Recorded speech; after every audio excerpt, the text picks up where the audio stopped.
Okay, cool. Right. So what I'm going to do is I'll start kind of just outline how we're going to run this morning, and then I will crack on. Um, there's a lot to cover today, so I'm just going to. What I want to do is make sure we give an overview, but there's some real practical stuff that you want to take away, and that's the main important thing. And it'll be about half an hour from me, and then time for Q&A at the end. Um, by all means, put your questions into the chat, and Megan will collate them and then resend them to me at the end. Or if you want to scribble a note and then ask at the end, feel free to.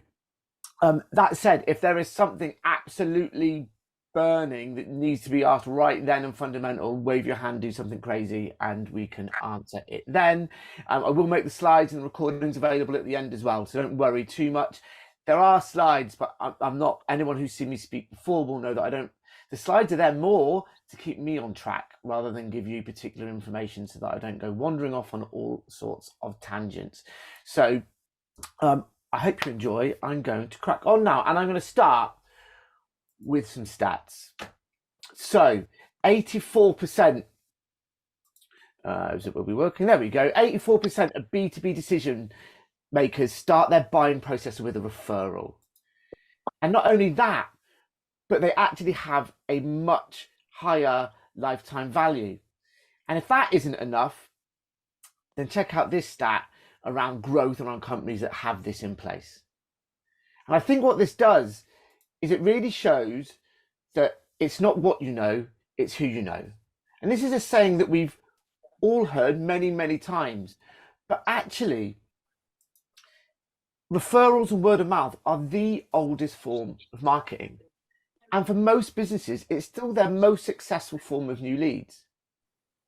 But so few of us actually look at this strategically.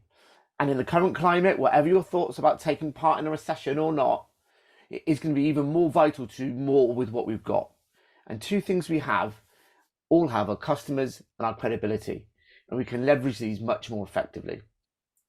Because of all the company surveys that generated those pretty impressive stats, only 30% of them actually had a formalized referral program.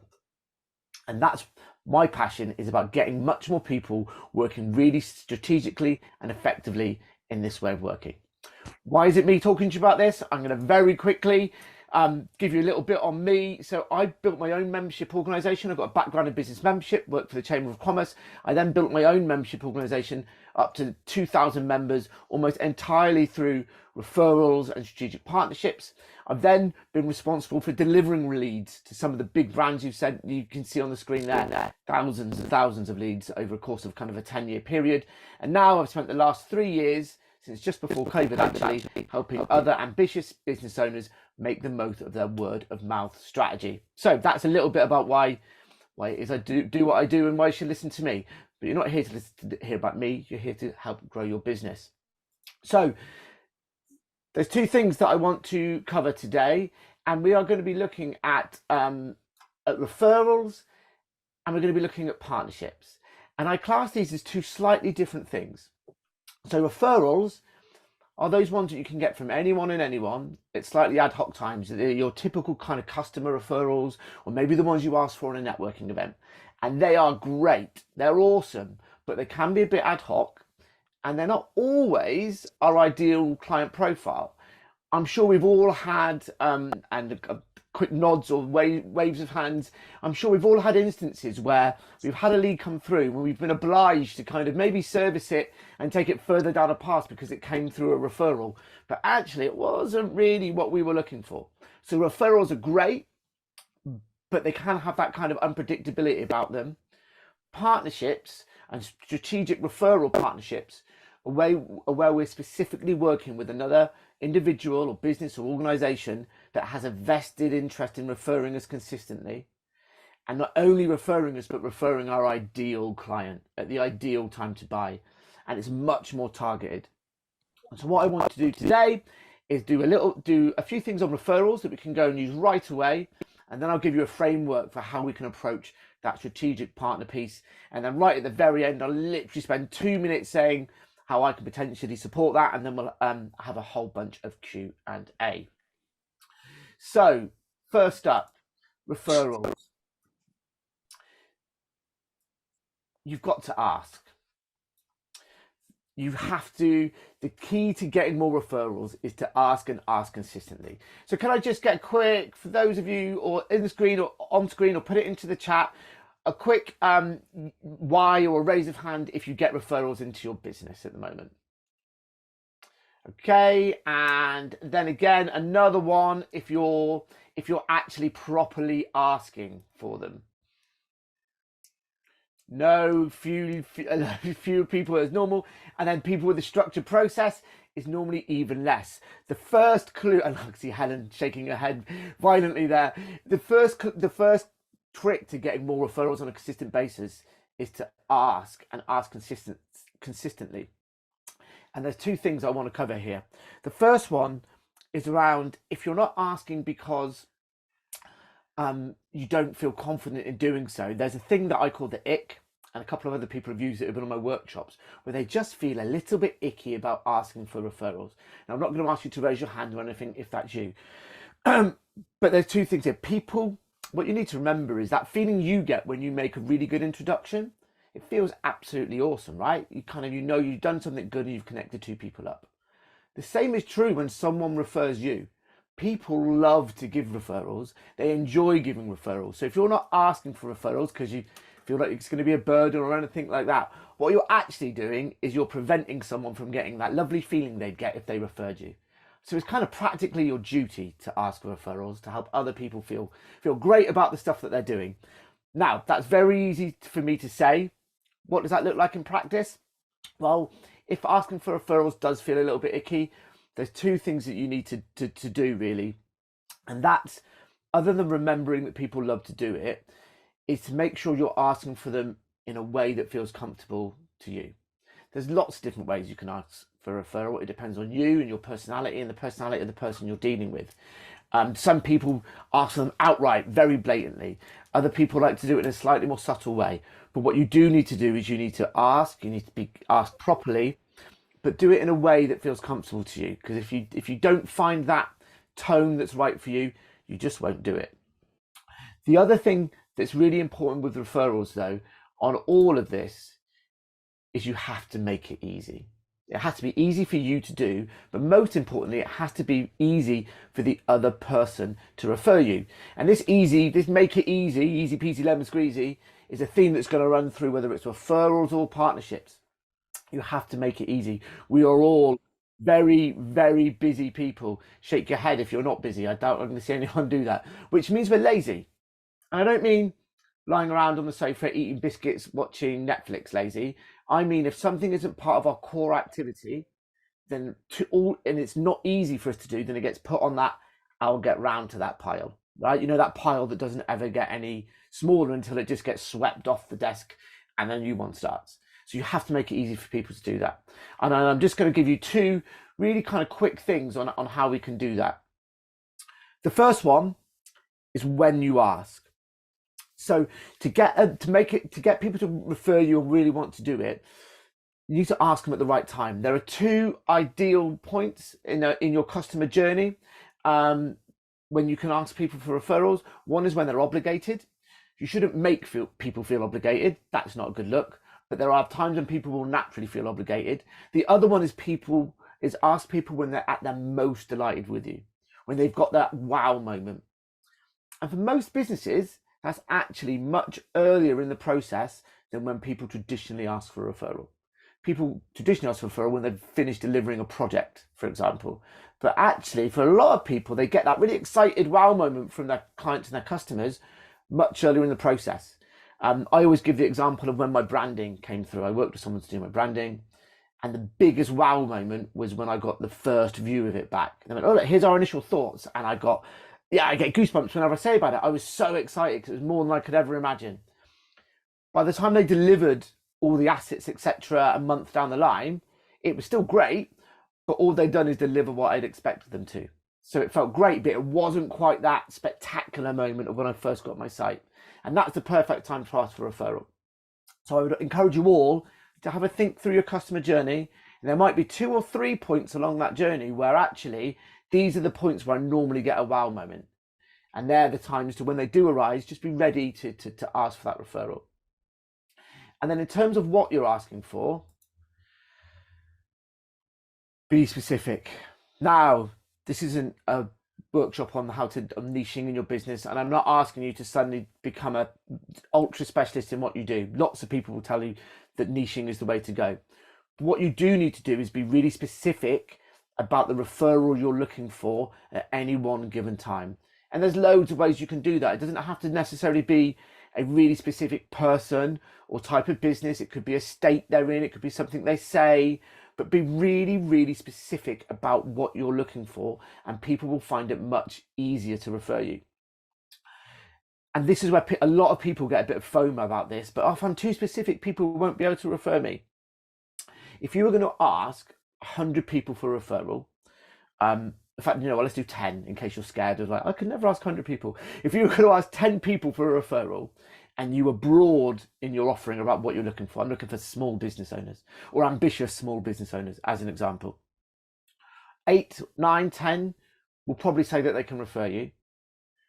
3 might refer you, and you'd be lucky if you got one really good lead that matches your ideal client out of that. If you were really specific and asked for an accountant because you've just done a bunch of work with them, or someone else because there's a topical opportunity, now only 4 or 5 might say that they can make that referral, but 3 of them will do it, and they'll all be the right lead for you. So while the overall numbers kind of come down, the quality is so much higher. So I just really, really urge you to be specific. And then the final thing on referrals is appreciation. Now, notice I said appreciation, not reward, because, and there's a difference here, and this is where you start merging with the partnership piece and the referrals. If you're working in partnership with another business on an ongoing basis, I would always recommend there to be a commercial angle to that, rather than cross referral or anything else. It makes a business decision, it makes sense, whether that's a one-off fee or a percentage of revenue of the leads passed or whatever it may be. Be really careful when you're looking at referrals from your network. Depending on how people are motivated, if you push too heavy with a reward up front, it almost says, well, you're only going to refer me because you think that I want this reward piece, and it can actually turn some people off. It depends on whether people are intrinsically or extrinsically motivated. So it's a really, really grey area with referrals, because some people are money motivated. What you do need to do with referrals, though, is at least show appreciation for everyone that does it. Say thank you when they pass you one. Let them know how it goes, and then do some kind of thank you afterwards. And if there is some kind of reward, maybe it's something more personal. But it's very much a thank you for the referral rather than a please refer me, because if you do, I'll give you this. And there are no right or wrongs here, but just be aware of it. However, on a partnership basis, it's a more consistent relationship, and there is a commercial piece there. So that's a few bits on referrals. And if you implement some of those, I guarantee you'll start getting better results from your word of mouth strategy from your network. But I promised a partnership framework. And my framework comes under dance, which is discovery, assembly, nurturing, connection, and engagement. And they're the 5 essential steps to mastering the partnership dance. And so I'm just going to run through those with you now. So the first step is discovery. And this is about looking at who your ideal partners are. It's not about saying we don't work with anyone else, but if you have an idea who your ideal partner type is, well, then it means you're much more likely to be able to add value to them and attract them easier. And this is where you do need to niche a little bit more. You do need to have a clear understanding of who your ideal client is and the value you deliver to them. Because without that, you can't know who your ideal partner is. And you certainly can't know what your partner value proposition is. Now, your partner value proposition is the reason why your ideal partners want to work with you. Not why you want to work with them, but why they would want to work with you. And typically it's because what you do in some way enhances their own offering. This could be integrated within what they do, or quite often it could be the people that come directly before or directly after the service that you provide. And I'll give you a couple of examples of this. It could be if you're someone who does, let's say you do sales appointment booking. Well, a great partner for you potentially could be people who generate inbound leads for their clients through SEO, etc., but don't do the sales piece. Because your offering means that their leads get followed up better, which means the clients show greater appreciation for the leads that come in because they get better results. If you're a high-end decorator, then a great partner for you would be an interior designer. The interior designer wants to make sure that their wonderful vision comes out as they and the client imagined it. And so that's where that value proposition piece comes in. If you're a web developer, it could be copywriting. It's those intrinsically linked services where what you do directly enhances. And that partner value proposition isn't about the value you deliver to the client. It's how that value reflects back on the partner. And it's at the absolute core of everything around partnerships. It's really important that you get that. You understand who your ideal partners are and what your value proposition for them is. Next, we come on to assembly. And so this is the behind the scenes systems and processes. And staying with the dance theme, if you imagine you're at a festival, hence the festival flag and my love of music. If you went to a festival because it had the best lineup in the world, looked amazing, best bands, everything else, but you got there and the queue for the bars was a nightmare, the sound system was rubbish, nothing ran on time, well, then you wouldn't go back again. And it's the same with your partnerships. If you don't have the systems and processes in place behind them, well, then they're not going to be successful, and you're going to find that you get a drop off of partners. They're essential for building and maintaining trust, and that trust is fundamental in a partnership. There's two things that I'm going to quickly cover on here, and the first one is on building trust. And one of the essential systems and process systems in place is to make sure you're tracking inbound leads from your partners. If they're providing leads on a consistent basis, you need to know where they are in the buying cycle and where they are in the customer cycle. I've had partners before where they weren't able to articulate this, and essentially it kind of makes you think one of two things. A, they're not tracking them because they want to dodge commission, which means they're not great, or B, they don't have a grasp of where people are in their customer journey. Either way, that's not what I want to hear when I'm passing a lead to someone. It's not a good look. So being really clear about knowing where people are in your journey is an absolutely essential one. And the other piece is about making sure you've got the systems for scale. This is about having, if your partnerships went as well as they possibly could and you suddenly had loads of leads flying in from everywhere, are you going to be able to cope? Because every time a partner provides you a lead, they're putting their reputation on the line. So if you're not able to manage those effectively, well, then you're not going to have your partners around for very long. So it's absolutely important that you have the systems for scale. And part of that is going, where am I now? Where do I want to be in the future, and what steps do I need to get there? We don't need to have all singing, all dancing, automated systems right from the get-go. It's better to have a spreadsheet you use than a fancy system that you don't. But make sure you have those systems in place. And then in terms of the processes, that moves on to nurturing. And because the process is really around how you communicate with your partners on an ongoing basis. And it's all about building relationships that are impactful, that are fun, and that are engaging and enjoyable, and really making the most of your partnership opportunity. And so there's different reasons for the communication process you put in place. Some are to keep your partners informed of what's going on. So transactional communications that let people know what's happening with the leads they provided. Maybe it's monthly reports. So really, I call transactional or functional communications. And if you're going to do these, let people know when you're going to do them, and do them consistently. Do what you say you're going to do when you say you're going to do it. And then, of course, you've got your other side, which is building relationships, which is absolutely crucial. At the core of partnerships is relationships, right? It's a human-to-human piece, no matter what the business the business benefits around it. And it's really important to remember that, particularly when we look at the different styles of of communicating and sorry, my computer's gone all funny. The different styles of communicating, because yes, some of them can be automated, like the functional stuff. A lot of that can be automated if you've got the right systems, but never ever kind of downplay the value of picking up the phone and speaking to your partners. And it really, there's the two things. I think partnerships are founded on empathy. That's a collaborative mindset piece in general, being appreciative of what your partner needs, and also being curious about what else is going on in their world, both personally and in business, because curiosity is the birthplace of opportunity, and that's what we're all looking for here. So if there's two things though on the nurturing piece that I see lots of people kind of skip, and it's absolutely crucial not to, is one, set expectations.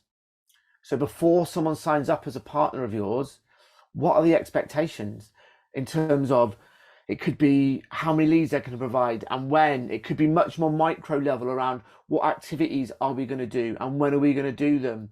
What does success look like is a really powerful question. What does success look like for you? What does success look like for them? Because if you're just a little bit out in your views on that at the start, then over time that gap will grow and it doesn't work. So capture expectations and document them. And the second one is have formal reviews with your partners. Even if you're chatting to them day to day all the time, have time set aside where you can actually speak to them about those broader things that are going on in their business, or anything that you can be doing better. It's a really good way of kind of any niggles they've might got that aren't bad enough to bring up with you. If you do it day to day, if you do it in a formal review, they will, and it just smooths the process. So I'd really recommend making sure you have those two in place. Connection is the C. So this is where we kind of tie together. See what I did there with the laces? All the bits in the partnership. We know we've got the right partner. We're communicating with them well. We know they've got the right audience. The connection is about helping your partner to connect you to their audience. And there's two things that happen here: partner facing and customer facing. So partner facing is essentially sales support and training for them. All the stuff that's in your head about your product, like that stuff in the customer journey we spoke about the ideal time to ask, all that stuff, give it to your partners. You might think it's common sense. It's not. It's experience. It's your experience. So share that with your partners. Give them give them the greatest chance of success. And the customer facing is all the ways that you can help add value to their audience in a way that adds value to your partner as well. So it's, is there news articles, blogs, email shots? Can you get involved in events or podcasts, whatever it may be? How can you help your partner add value to their audience? But whatever you do on this, again, make it easy for them to do that. If you're sending them materials, don't send them your standard stuff. Write it, position it in a way that it's come from them. Make it easy for them to do what you want them to do, and they're much, much, much more likely to do it. So then we come on to engagement, which is actually go out there and getting partners. And this is the bit that when I work with people, it's the bit that everyone's kind of most focused on. But actually, if you do the other bits right, it's actually the easiest part. And there's two things here. Again, it comes around making it easy. So where you've got partner marketing materials and things like that, again, make sure it speaks to them. Make sure it really focuses on that partner value proposition, not the proposition you offer to their clients, the proposition you offer to them and the value it delivers to them. And make it easy on yourself. Make it easy for them to sign up with you. Make it really easy for them to understand how easy it's going to be to work with you. And I would say, if you're just starting out, go easy on yourself. At outset, you don't need 20 partners, and your ideal partner at outset probably is different to your ideal partner for huge business growth. Start small.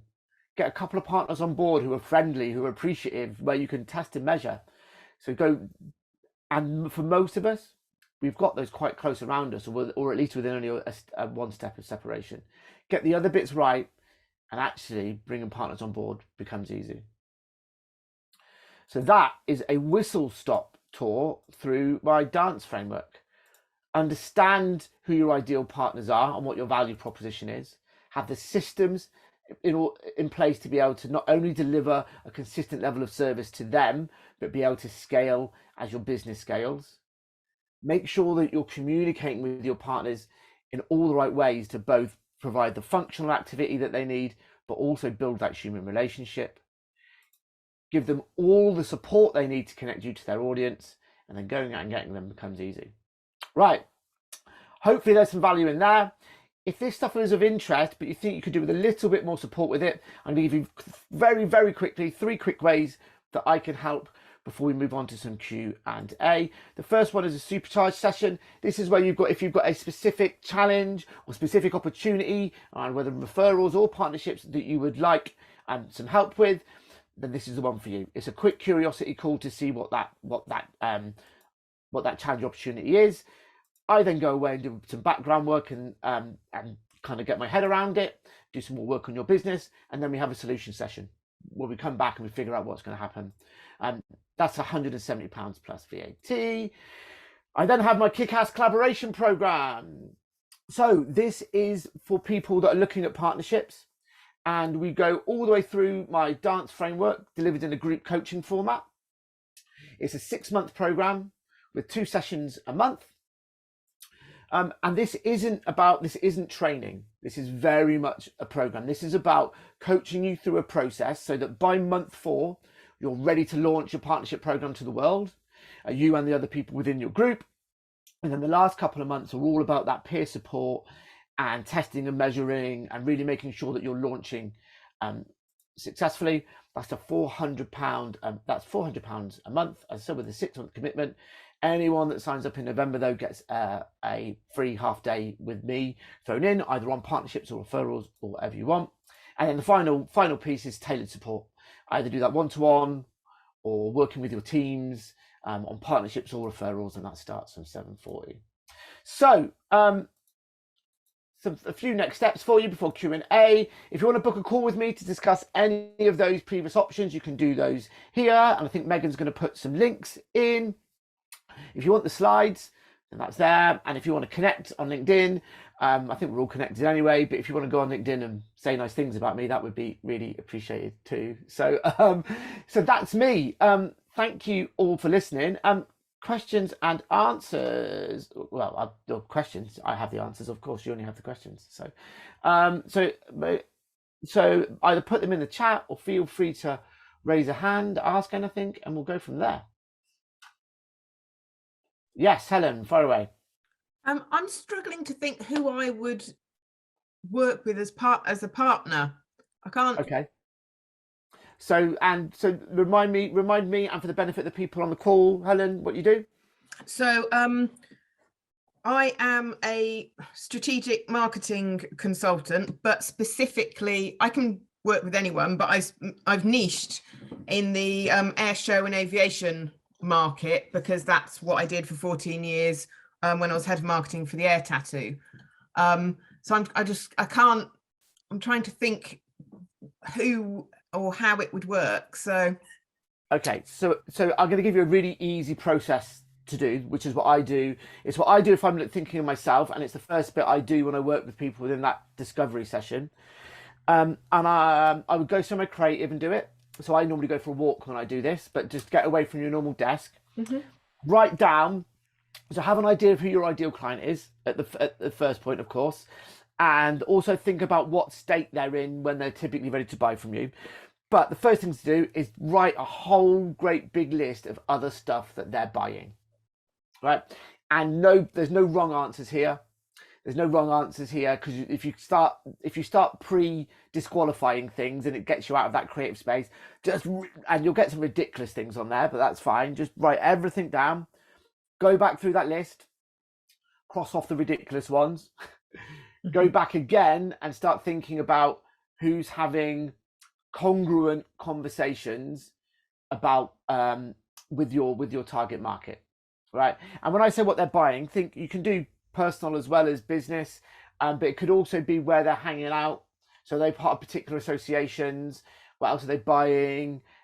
Is it products? Is it services? But literally just come up with that big old list and then just qualify it in, down and down and down and down and down. And I would do this over a little bit of time, because that first session where you brainstorm it, your subconscious gets working then, right? And so over the course of the next couple of days, you'll probably get some others that pop in. But I would have that yeah. list, qualify Okay. it down, and then from that smaller list, start thinking about where do I make the biggest impact.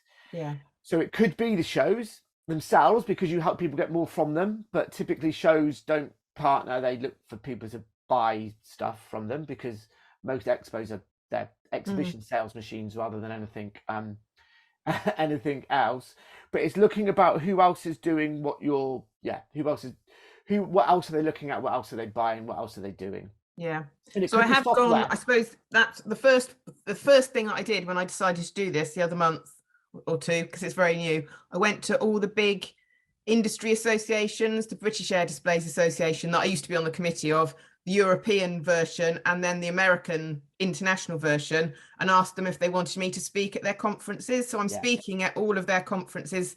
So maybe I can then offer some sort of partnership with them for training or that way. Absolutely. If you've been able to get the foot in the door because you've got those contacts, and that's what I would say on that partner strategy, leverage what you've got in your immediate circle. I did it to get myself to these places where my potential customers can hear me speak and then know and trust. So think about how you think about what value you can deliver to those customers, but in a way that reflects better on the show. How can you tweak what you do so that it delivers value to the associations, not just your customers? I hadn't thought about then actually partnering with the associations. Just that's really there you go. Thank so you. You just might need to tweak your normal offering so that it delivers value back to them. But if it still highlights what you do to their audience, then it's